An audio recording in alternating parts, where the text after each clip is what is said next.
UFC 329 is fast approaching. Max Holloway and Conor McGregor are locked in their training camps and are sending warning to each other before the clash happens on July 11th.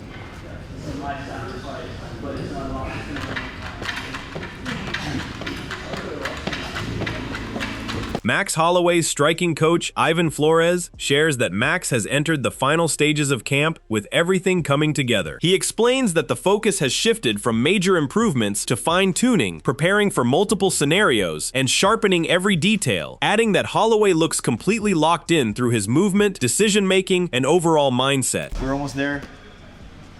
Closer it gets, the more motivated you are, so I mean, just more excited you are, so. The small adjustments have been happening and whatnot, and you know, like right now it's just kind of like small little fine tuning and so forth. But we progressively get quite a bit better, and once we find where we need to be, you know, we just look to really maintain it. We look to any sort of contingencies, you know, adjustments that might happen, that may need to happen. Plan A, B, and C. We try to make sure that we cover all our bases and whatnot. And I like it. I feel like things are really clicking. Max looks extremely locked in, but I can see it in his eyes, I can see it in his movement, I can see it in decision making. He's right there. Meanwhile, Conor McGregor says he is completely immersed in preparation for his rematch with Max Holloway. He describes the training camp as demanding and fully consuming his focus, expressing confidence that his familiarity with Holloway's style will allow him to deliver a more polished and effective performance than in their first meeting. Big fight is coming. Let's cheers to that. The Mac is back, baby. Let's go. It's like a musical. Music to my ears it is. Rob, you know, I'm out so long, 5 years. My body's fresh, my mind is sharp. I'm ready to come back. I've got a great opponent. I've got a great deal off the UFC. I'm very, very happy. They honored me, finally, I'll say. So, July 11th. And the opponent is a man that I have beaten before in Max Holloway. So he is an established fighter, an accomplished fighter, former UFC world champion, multiple time. So this is a quality opponent. Indeed. And our last bout was martial arts mastery by yours truly. So I plan on doing it again. I plan on showing my growth, you know, and my improvements in there. So I'm very, very excited for it. Preparation is going very well. We're living, breathing, and sleeping in the gym. Literally. Here we are. I live in the gym. I have a base here, and I have a base in my coach John's gym, and I go between them both. So training's going very, very well. Michael Chiesa is also encouraged by what he has seen from Conor McGregor ahead of his return, explaining that McGregor appears healthier, more focused, and in a better place than he has been in years. Rather than paying attention to the pre-fight talk, Chiesa says McGregor's overall demeanor and appearance suggest he is fully locked in for camp. I think we will see Conor in the cage on July 11th. So everything you're seeing leading up to that, do you like it? Does it make you feel better? I'll say this, okay, and you know, I'll tread lightly. It's not really what he's saying. It's just I like what I see. He just looks healthy. He just looks like he's healthy in a good spot. The mannerisms, the presence looks like a guy that's focused in camp. Not dabbling in any debauchery. You know, the way he just looks healthy. He looks like a healthy Conor McGregor, healthiest that, you know, I think we've seen in a long time. So, you know, the talk is whatever, but it's what I see is what I like. I think that he's healthy and he's in a very good spot in life. Michael Chiesa views Max Holloway as the rightful favorite, agreeing that the odds should lean clearly in his direction. However, he also notes that Conor McGregor could still offer value as an underdog given the uncertainty surrounding his return, even though he considers Holloway the safer pick. 66% for Max Holloway, 34% for Conor McGregor. Does that feel like an appropriate, you know, winning percentage for Max, or would you see it being, you know, higher than a two-third shots of him winning? It looks about right. You know, I think that Max should be close to like a 3-1 favorite. I think that's not a bad number. You know, but we'll see. There's so many what ifs with fights like this, and you know, there's going to be a lot of late steam coming. Conor McGregor as an underdog. Now I'll put my like betting cap on. Like, is there some value there to take a chance on him as an underdog? Maybe don't bet the bank, but you could sprinkle on it. But I think safe money would be Max Holloway. Talking about Conor's return, Georgia's St-Pierre stresses that a successful comeback depends on preparing in the most demanding environment possible. He explains that fighters should embrace discomfort during training by working with unfamiliar sparring partners and challenging styles, arguing that exposing themselves to unpredictable situations is the best way to be fully prepared on fight night. Max Holloway, he suffered a catastrophic injury in that window too. Is the harder part of that comeback, especially fighting someone like Max, who's still on top of his game? Is it more mental or physical? Yeah, you need to make sure when you prepare yourself, you need to try to recreate that environment, that level of discomfort that you will face. If you stay in your comfort zone during their training camp, it's not good. You need to make sure you bring guys that gonna try to make you uncomfortable, and I'm not only talking about skills and sparring, I'm talking about sometimes it's good to bring guys that you never train with. You have the butterfly, you don't know how they move, you don't know if they're dirty, they're gonna try to hurt me, or you know what I mean? So it's important. GSP also expects Conor McGregor to return only for the biggest opportunities, acknowledging that the challenge ahead is an extremely difficult one. Even so, he feels McGregor is capable of rising to the occasion and describes it as a compelling matchup he is eager to watch. I think if he comes back for big things, and he doesn't come for small things, so he better it's appropriate. It's appropriate. Of course, if I would be in Conor's camp, I would be like, man, it's strap in, because it's a hell of a fight, but he can do it. It's gonna be interesting. I'm gonna tune in for that. On the other hand, Michael Bisping highlights the biggest difference in the matchup, contrasting Conor McGregor's lengthy layoff with Max Holloway's continued run against elite competition. While he still views McGregor as dangerous and highly motivated, he believes Holloway enters the fight with a clear edge in timing, rhythm, and recent experience. On July 11th, which incidentally is 3 days before Conor McGregor's 38th birthday, okay? Not an old man, but certainly not a spring chicken by any accounts, and certainly when it comes to professional fighting. Now, you could argue that he's had 5 years away from the sport, which is true. That's 5 years of not having the wear and tear. That's 5 years of not going through training camps, 5 years of not getting punched on the face, taken down, choked out, all that kind of stuff. The wear and tear, he hasn't been going through that. The man's made an absolute fortune in and outside of the cage, so he hasn't had to do that. He's been chasing business ventures and enjoying himself outside of the octagon. Fair play to him. That is the life that he's built. But he's coming back, right? And Max Holloway, as we know, has been very, very active. Shifting the focus, Bisping also reflects on McGregor's legacy and the enormous attention surrounding his return. He expects an electric atmosphere in Las Vegas, with both McGregor and Holloway receiving tremendous fan support throughout Fight Week. I'm not going to sit here and rip on Conor McGregor's career. Far from it, right? He had a sensational career, and the rise that he had, I don't think we'll ever see it. The way that he took over the sport, and to be fair, the way that he's going to take over Vegas when this fight happens. The Irish are going to come out like crazy.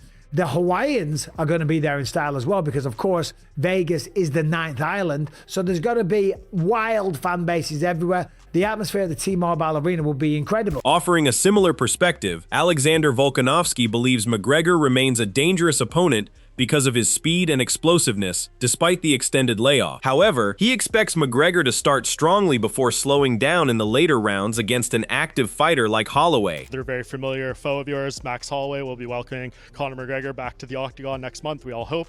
If this fight does happen, it's at welterweight. How do you see this going? Can Conor do anything with the fighter you're probably more familiar with than anyone in Max Holloway? Well, we know that Conor hasn't been in the game for a long time, and I think a lot of people are thinking that he's just going to lose everything, but that's not the case. He's going to be dangerous. He's obviously going to still be very sharp, very explosive, still got a good eye. Is it the exact eye that he had when he was double champ and doing what he was doing? No, probably not, but still going to be very dangerous.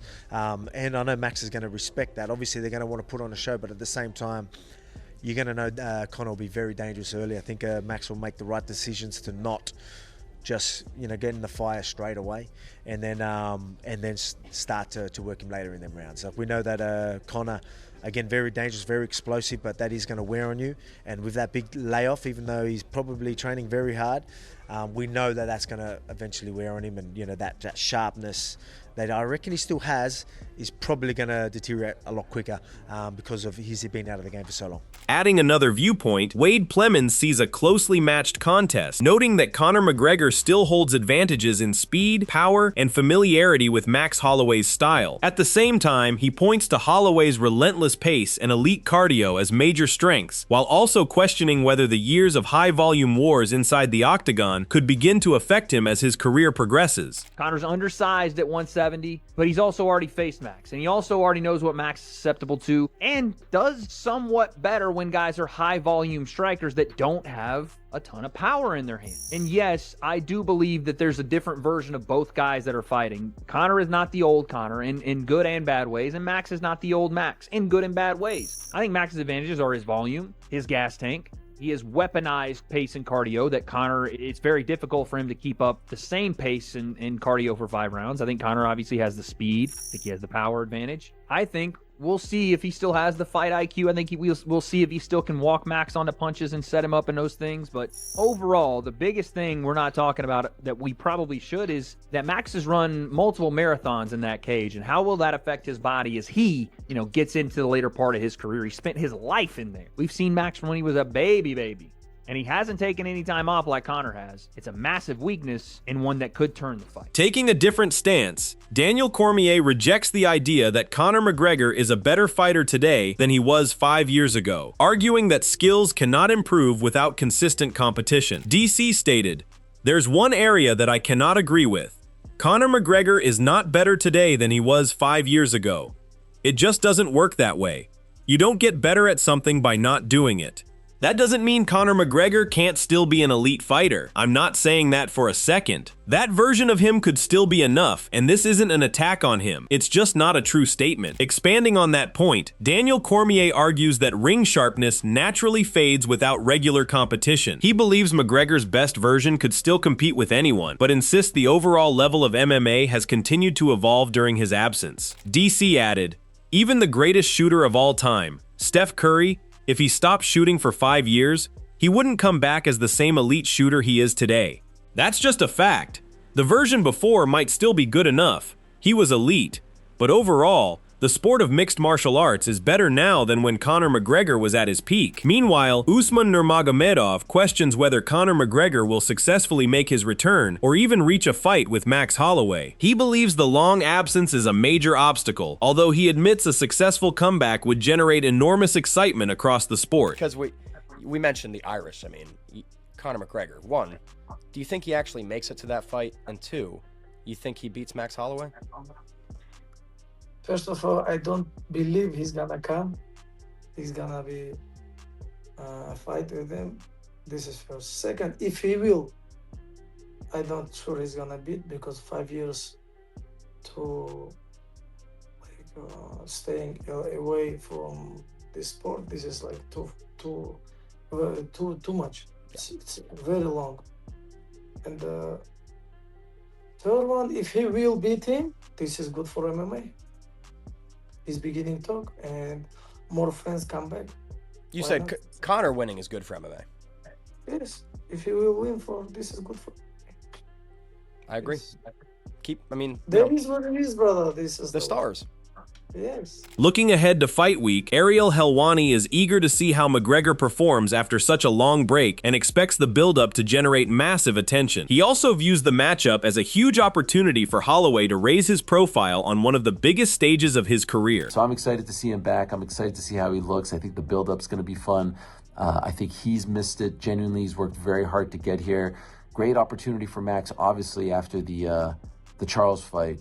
You wouldn't have thought that he would get an opportunity that was bigger than that one, but here he is, bigger stage, bigger name, bigger opponent, primetime international fight week, and that card will likely have Paddy, Gable Steveson. That's big time stuff. That's old school international fight week. So, offering his prediction, MMA Guru leans toward Max Holloway, but acknowledges that Conor McGregor's size and physicality could create challenges if he carries them effectively into the later rounds. Even so, he views the biggest question as how McGregor will respond after such a lengthy absence, arguing that the fight will reveal whether he can still perform at an elite level under the pace and pressure of top competition. I'm gonna go towards Max Holloway, and I'm leaning towards Max Holloway, but I don't know if Like, McGregor's going to at least have 10 pounds on him, dude.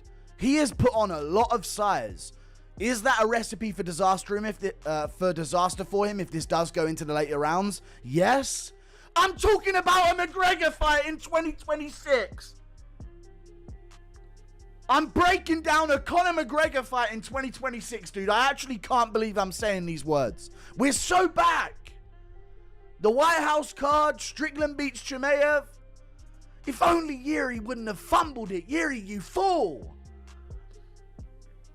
It's all good though, man. We're so back. Expanding on his prediction, MMA Guru expects Conor McGregor to pose his biggest threat in the opening rounds with his power and explosiveness. However, he questions whether McGregor's added size and years away from competition will become liabilities as the fight progresses, ultimately giving Max Holloway the edge because of his relentless pace, cardio, and proven durability. It makes it interesting in the later rounds because McGregor's put on some big size and he's been inactive.